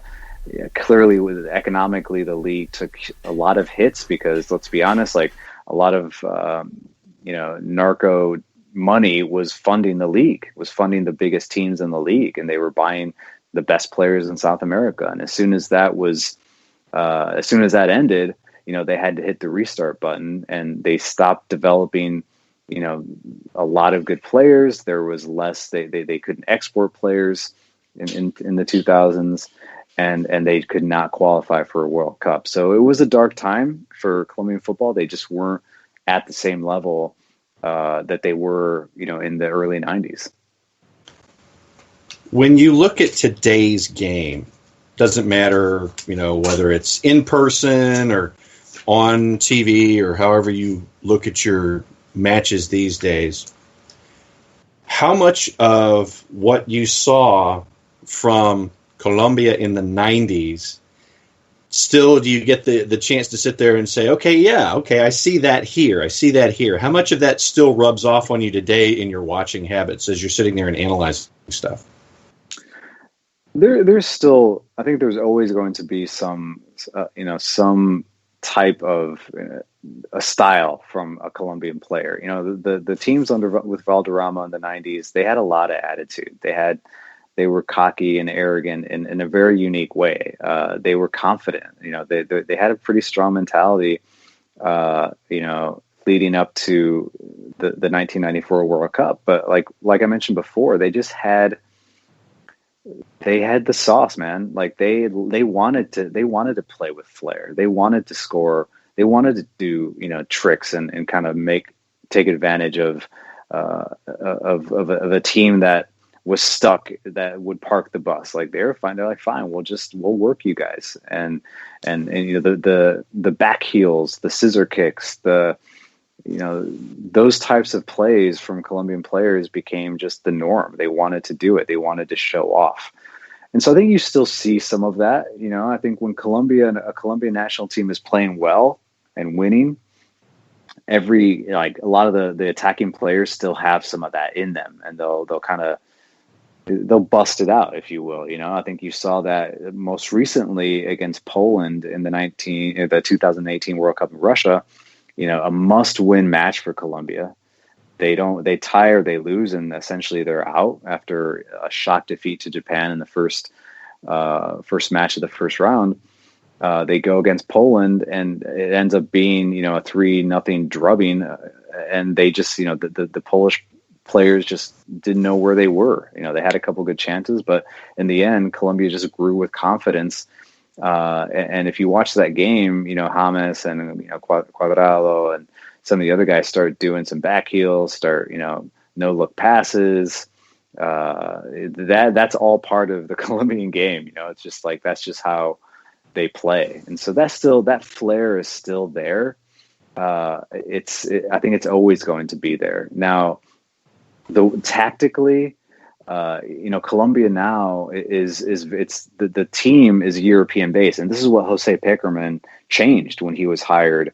Before the 2014 World Cup, Colombia didn't know how to play yet. Leading up to that World Cup, they were confused. I think they were still, again, very safe under the previous managers, including Leonel Alvarez. He was the manager for a little bit. He actually gave James Rodriguez his debut for the national team. But Jose Pekerman decided to change things, and I think he really tapped into the way that the young players were being trained in Europe, like James, Cuadrado, players that left South America at a very young age. And he tapped into that school of thought and the mentality that you need to have to survive at the top levels of European soccer, playing more direct, pressing, whether it's counter pressing or a high press, speed of play was something that, Colombia was not doing in the 90s. They didn't have to. But Pekerman, kind of ushered that in that 2014 team. How do you get out? How do you get out on the counter? How do you take advantage of space? How do you defend without just defending? What players do you need in certain positions and wide positions in order to break a press? How do you play through a press, and how do you press? And so those players, I think he really did a good job of finding the type of player Colombian player that was playing at a high level, whether it were at a big club in South America or a club in Europe, understanding the way that they were being told to play in Europe and not changing what they were doing at their club teams. And so that's the more modern way of Colombia now. Now, a domestic player, like I mentioned before, it's so hard for players that play in Colombia to get into the national team because more players are in Europe. And that's the expectation now. The expectation is that you get to Europe, you're going to get to the national team. So yeah, to answer your question, I think there's always going to be some flair. I think Colombians always want to see that, but now there's a more disciplined approach to it. I think they understand how to play in big matches. That I think there's an understanding that even though Colombia is still third, fourth on the totem pole in South America, they think that they can compete with anybody, which is a big change in mentality. How much did Pekerman bring to Colombia tactically? Was it more mentality, or did he bring some different approaches that have not just gotten them back to 2 World Cups and getting out of the group stage and becoming, I think, that solid number 3 in South America right now?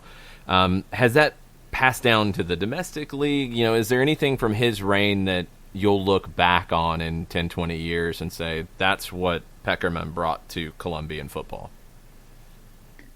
Yeah, I mean, personally, and just as a fan and not so much as a journalist, like, I owe everything to Jose Pekerman because he gave us this, like, this excitement. He brought it back. The 2014 World Cup will long live, in our hearts as Colombian fans. It was an amazing World Cup, one that before the tournament, there was a lot of uncertainty. Radamel Falcao just gets his knee destroyed playing for Monaco 9 months before the World Cup. And if anyone remembers how Falcao was playing for club and country, from 2012 to 2014, he was the best number 9 in the world. He could not be stopped. He was unplayable, and he essentially carried Colombia to that qualification and at the later stages when they really needed goals to win some big matches.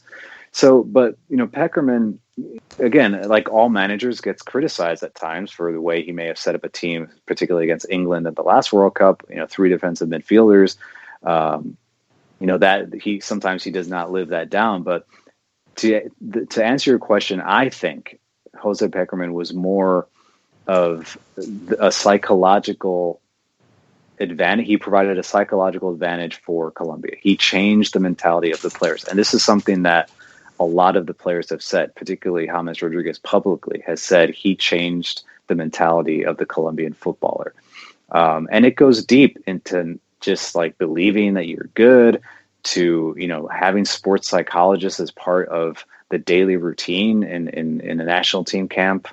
The camaraderie of feeling like when you're playing for Colombia, when you come back from wherever you're playing and you make a national team camp, like those are your brothers. We're here together. There was animosity. There was controversy, leading up, in a lot of other national team camps, managers that did not get along with players, managers that did not get along with the team captain, suspensions, Tino Asprilla getting suspended, getting sent home from the 1998 World Cup. I mean, it's just like, this was beginning to be an issue with Colombian footballers, not being professional, getting paid and not making it once they got paid. And so Peckerman understood that the young player, the young promising player that was getting to Europe already, that was it. That was the gold mine for him. Because let's not forget, like, he won, I think, three U20 World Cups with Argentina. Like, it was crazy. He took the U20 Argentina several cycles to international success. Managed players like Sergio Aguero or Lionel Messi. Like, he understood what it took for these young players to be successful, and he brought that to the Colombian camp. So I think from a mentality perspective, that was everything. That changed everything. And then tactically, I think it was sort of what I mentioned before. I think he just changed the player profile for a Colombian international. We mentioned Chonto Herrera, which is the right back.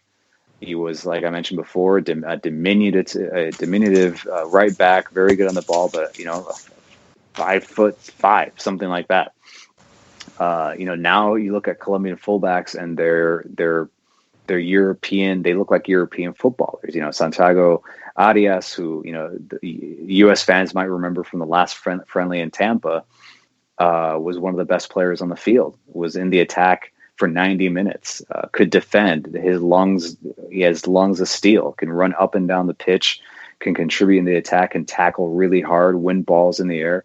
And that's the type of fullback, for instance, that Peckerman wanted for Colombia. The left fullback, Colombia honestly has always had good left-footed defenders. And so they have good left fullbacks, good defenders that, again, good on the ball, can get up and down the pitch, and have the size and stamina to play on both, to play both ways.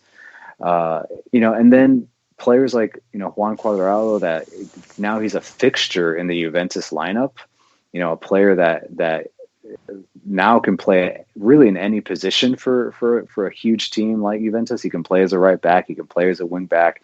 He can move centrally if needed. There were times in the 2014 World Cup where he played as a second striker almost. And, he was, or as a number 10, behind or alongside James Rodriguez. So versatility, something that we talk about a lot in modern soccer, something that we know, if you're an Atlanta United fan, something that a manager like Frank de Boer, who played in some of these types of teams where everyone had to be good on the ball, everyone had to be able to possess, everyone had to be able to defend. Versatility is important. And I think Peckerman found players that could do that, because you're not always going to dominate matches. You're just not. No matter how good you are in the attack, you're not always going to dominate a match. So you need to be able to have players that understand, okay, today we might be defending for 75 minutes. But when we find our window, we need to be able to attack and finish an opponent off. And I think that's what Colombia did well. When you look at, I guess, the legacy, and that was the reason that I asked how much sauce do you still see coming off the shelf these days when it comes to the present-day player. But when you think of the legacy of the 1990s national teams and how they were ahead of their time, what do you think their legacy is, and what do you think it should be? Well, yeah, I definitely do think they were ahead of their time. Like I mentioned before, the high line, the counter press, the possession, the style of play, that way of keeping the ball away from your opponent as much as possible, and not just playing direct to play direct. those are styles of play and tactics that we still see today, that the good teams are trying to implement, that academies are trying to implement. How versatile a player can you be? Can you play as a right back and a central midfielder? Goalkeepers, how good, a goalkeeper that's good on the ball is coveted these days. And I really think that that's something that has gotten lost, in the art of goalkeeping. It's important. I think everyone understands that it's very important, but it's not like you just turn on the TV on a Sunday and watch the Premier League or watch Serie A and every goalkeeper is just good on the ball. There's like a handful. Emerson for Man City, very good on the ball. Like, he looks like he might be able to play as a center back. You know what I'm saying? Like, not just that they can distribute, but when he's on the ball, he's got that look, like he knows what he's doing. Colombia had the best. Higuita was the best, and he also brought a certain type of brashness, boldness, and personality that could change games, and that allowed his teammates around him to play comfortably in their positions. And they understood that they had trust in him. They knew that if the ball were to go back there, he was going to be able to distribute. Now, quickly, the 1990 World Cup, when Roger Mila for Cameroon, essentially just like robs Higuita in possession and scores that killer goal. I remember thinking, Luis Perea, who was a center back, who would always just, like, if he had to, he would play it back to Higuita and then open up for the next ball, or just understood. He would even turn his back on Higuita after playing it back to him, because he understood, he's going to do something that's going to benefit us in possession. Now that play against Cameroon, I'll never forget Luis Perea passing it back to Higuita, and then kind of nonchalantly, he just did it so nonchalantly. And I remember when I watch it now, I'm like, why did you do that? But it's because that's what they did all the time. And so, the personality of the Colombian player, I think back then in the 90s, any Colombian that was playing abroad, even in MLS, he was the guy that was going to be like, the skiller, the creative player, the no-look pass, the back heel, the possession, the creativity.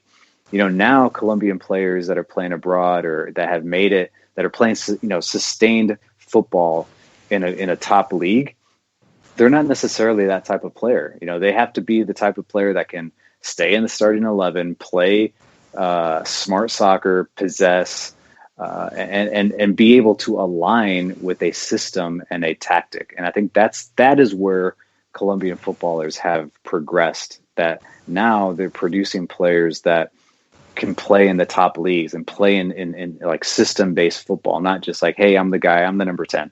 I'm the 10. I'm just going to hang out here and find me when you can. Like that is just not the way soccer is being played anymore. And so Colombian footballers have had to, adjust, and they've had to adapt to the modern game and be players that can play consistently in sometimes maybe more conservative approaches, but at least they're guys that are getting playing time and understanding their roles. What game would you tell somebody who hears this and is like, I want to watch a Colombian game? I've seen them in World Cups, I've seen things, but what is the hallmark game that you could watch if you want to learn more about the Colombian team? Let's see. I mean, I'll come up with two just to see the contrast in styles. Like, clearly the most important match of the 90s is the 5-0 win against Argentina. That Colombia goes to Buenos Aires in the final match of the qualifying tournament for the USA '94, and they win 5-0 in River Plate's Monumental Stadium, and it was it's still a historic day. Now, if you watch that game, it's not beautiful soccer because Argentina was at home. And they were on the attack and really pressing throughout that match. And Colombia kind of understood, even with everything that we've talked about today, they understood that, I think we're going to have to kind of defend and find our moments. And certainly they did. And plus Argentina, Maradona was in the stands that day. He had kind of taken his sabbatical hiatus from the national team, all the issues that he has. But he was in the stands that day. And they didn't really have a good 10, a good creator on the field. Argentina, I'm speaking, they had some quality players. Like that's when I found out who, for instance, Diego Simeone was. He was there to just kick Valderrama throughout the match. And he did a lot of that, but Fernando Redondo played, and he didn't have a great match, to be honest. Redondo didn't have a great match, but quality player there. The back four for Argentina was really makeshift. It was a strange time for them. They weren't very impressive at the time. Even though Batistuta played in that match, he looked like the best player on the field, to be honest with you, but they were just so direct and so long bally, and it was just kind of a strange match. But especially the second half, the end of the first half and the second half it's just Colombia at their best. In control, knocking the ball around, breaking presses, scoring goals. And so that's like a historic match. And the one I mentioned before, I have not been able to find the full match of the 1990 the game against West Germany. I can't find like a full match, but that one is great too, because it's like peak World Cup champion. Like Germany was the champion. Klinsmann, Lothar Matthäus, Andras Brehme, Lebarski, Beckenbauer is the manager. It's just like, oh my gosh, like the names in that game are historic names, and Colombia was an unknown, and they dominated a lot of that match, and it was a great match. It's a great match, a great game of soccer. For today's standards, and even for the 1990 World Cup, who some people feel like it wasn't the greatest as far as play. Like that game was just up and down the entire time. So I think those are the two for like the 90s years. I think modern day Colombia, go back to the 2014 World Cup, I would say. I think I mentioned the Poland game. I think that's a good one from the last World Cup. But the 2014 World Cup is where you can see Peckerman's magic, his hand on that team. And the belief that, okay, we lost Falcao, but who steps up? I often think about, if Falcao had not been injured for that World Cup, would James Rodriguez be who he is today? That's a good question. Because he stepped up. He took that responsibility on his shoulders as a young player, and just had one of the best World Cup performances, of all time from an individual standpoint. 6 goals. Which game in 14 was his coming out party? Probably. Personally, I loved the first match against Greece, just because we didn't know what we were going to see, and there was a lot of flair, a lot of good football in that match. But clearly Uruguay, that second round game, is where he had that golazo. But Japan, the Japan game, Peckerman did not even start. That was a great match. Yeah, he didn't start James because they were essentially into the next round, and he started to save players, and then he brings in James, and this is just like how when a player is on. This is what happens. James comes on for like maybe 25, 30 minutes, and just, he has 2 assists and a goal. It's just like insane, like in that span of time. And he has a worldly goal where people that watch that goal, I remember being like, oh my goodness, like who is this kid? Scoring goals that you see, Lionel Messi score on a weekly basis, or just like, the confidence that he had. So, the game against Japan was one where I think the world understood who James Rodriguez was, and it was a Colombian team that was like, playing in South America for a World Cup, really getting confident. I thought they could beat Brazil. I was confident in that quarterfinal match against Brazil, even though Brazil was the host country. I really thought that Colombia could win that game. But so be it. They did not, and it was hard. But yeah, the 2014 World Cup. I think you can turn on any match that Colombia was in, even that Brazil match, and you'll see, some of that belief, some flair, and some modern football. From young players that were still not the household names that we know them as today. All right, let's get back to your day job. What do you have coming up at The Athletic for people? Well, I wish I could say, I have so much, I think what this quarantine and really the difficult times that we're all really living has obviously given me a lot of perspective on what's important, right? What's important in life, taking care of your family, staying safe, staying inside, and staying sane. And so I think at the same time, the silver lining is that, writing for The Athletic allows us to do, deeper stories. So I'm working on a big one, probably the biggest story I've written so far for Atlanta United. That's in process. I don't have a date yet, but sooner than later.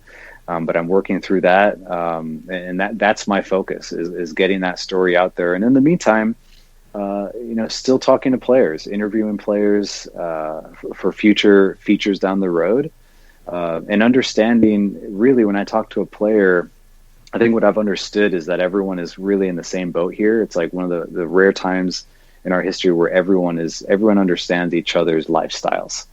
And I think for when I speak to an Atlanta United player, whether it's a South American player that just got here like Manuel Castro, or a player like Jeff Larentowicz, or a former player like Michael Parkhurst, Kevin Kratz, all players that I've spoken to recently, they all understand what we're doing now. They miss the game, tremendously. You can only play so much FIFA. You can only watch so many Netflix series, but I think what I've understood is that these guys, they understand what's at stake, from a public health perspective, but they really want to play, and I think that's, that shouldn't surprise anybody. But I think the level-headedness of the players right now has been a welcome surprise. I think they understand that we're all in this together. So. Yeah, look out for follow me on Twitter. I'm still tweeting, but if I'm quiet on the story side, it's because I'm taking advantage of this time to do a bigger story. I'm hoping to get that done soon. I'm looking forward to hearing that. You've teased it pretty well, so now I'm very intrigued. I find my moments. I pick my moments to throw out some nuggets out there. And I usually save them for this show, so why not keep the tradition? That's what I like. So we might have to try to schedule a watch along as well on one of these Colombia national team matches you mentioned. I'm kind of thinking the '93 Colombia Argentina one, because I've never seen it in its entirety. Oh yeah, it's that one's easy to find. That full match is easy to find. I watched it again on Sunday, from beginning to end. And it's still as good as before, and I listened to it with Argentine commentary, which is hilarious. Yeah. But I remember, I was there, I went to high school, again, short story. I went to high school my sophomore year in as a 15, 16-year-old, I went to Cali. I begged my parents to send me to Colombia, and they thought it was because I was going to get like a really good education. And really, I just wanted to play soccer all day. And I tricked them and fooled them, and they sent me. And so, I played at a really high level that year, but also I arrived 4 days before that 5-0 match. So I lived it. I saw the celebrations in the street. It was crazy. The very next day was our first day of school, and I went to like a British Colombian school at the time. That's where my cousins were studying, and we got off the bus, and all the students, it was like, it was a huge school, like kindergarten to 11th grade, and it was just bedlam. Students running around with flags, with horns, still blowing their horns, the Vuvuzela style horns, and just still chanting and stuff. And the headmaster was a Brit. His name was Mr. Quinn, and when we all got in the auditorium, he had to settle everybody down. And then one of the first things he said was, as an Englishman, yesterday was great for me too. I'll never pass an opportunity to watch, someone beat up on Argentina. And it just like a huge roar came through the place. It was just like crazy. And so that match is still very, very special for me, obviously. That might be a fun one if we can get you on a watch along with that one. That might be a fun experience. I have a funny one too, and it's not just to watch the game, but Phil Schoen for being, also a great commentator. I'm clearly one of the best in America. He's been doing it a very long time. I remember in the 1995 Copa America. So the U.S. played in that Copa America in Uruguay, I believe. And I think they had a famous win against Argentina, right? The U.S. beat Argentina in that Copa America 3-0. Yep. So they made the third place match, which I think I was thinking about this recently. Colombia and the U.S. have played in, I think, two maybe three. Yeah, I think just two third place matches in the Copa Americas. The last one being the Centenario in 2016. That's right. Yeah. So the 1995 Copa America, Colombia and the U.S. played as well, and this is still Colombia, Valderrama, Rincon, Asprilla, like that generation of players. But it was post 94. I remember that summer watching that tournament and thinking the hangover of the 94 World Cup was still there. Like it was still really dark, and just watching them play was like just kind of a weird experience because Andres Escobar wasn't there anymore, and you weren't sure about that team. You had been promised the world and then just gut punched at the biggest tournament, on the planet. And so the 1995 World Cup or Copa America comes around, and I just remember watching those games with my dad and kind of being like skeptical, but at the same time, like happy when they would score and advance. And then they play the U.S. in the third place match. And anytime Colombia plays the U.S., it's like I suffer from severe bouts of anxiety. You're conflicted. It's very hard. Yeah, it's very hard for me because I'm a Midwest kid. I grew up in this country. I love the U.S. But Colombia is my national team. Yay! No! Boo! Yeah! No! Yay! And plus, growing up, I'm always like, oh gosh, if we don't beat the U.S., like how am I? I'm going to go to practice. My teammates are just going to they're going to kill me for days, and it's that type of thing. And so that I'll never forget that match because Phil Shane calls the match, and Colombia is winning, I think 2-0 at one point. I think they win the game 3 or 4-1. Joe Max Moore scored, I think when the game was 3-0 and on a PK, and then Asprilla scored the fourth, and I think the fourth was one I'll never forget because it was a free kick from outside the box. So the U.S. sets up, Casey Keller is in goal. They set their wall. Alexi Lalas is there. It's like a 4 or 5 man wall. And who steps up to take the free kick for Colombia? Rene Higuita, the goalkeeper. Okay, and so he had been scoring those free kicks for Atlético Nacional. Leading up to that, scoring in like Copa Libertadores, guys, like scoring big goals from free kicks. And so for us, it was no big deal. We're like, okay, like I remember my dad thinking, him and I saying, all right, well, here comes Higuita. Let's see what he does. Like, he can put these away.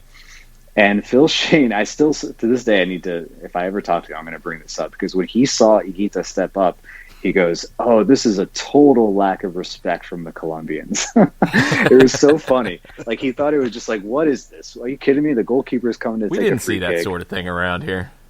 Yeah, it was just like, what? Yeah, like, who does that? Like, what is this type of showboating? And good God, like, who? Like, this is just, like, disrespectful. And then Higuita pings it off the crossbar. Keller just is like a statue, doesn't move, pings it off the crossbar. And Asprilla finishes it off the rebound. And so my dad and I are always, to this day, we still laugh because it was like, we knew that this is what we were, that's who Colombian footballers were at the time.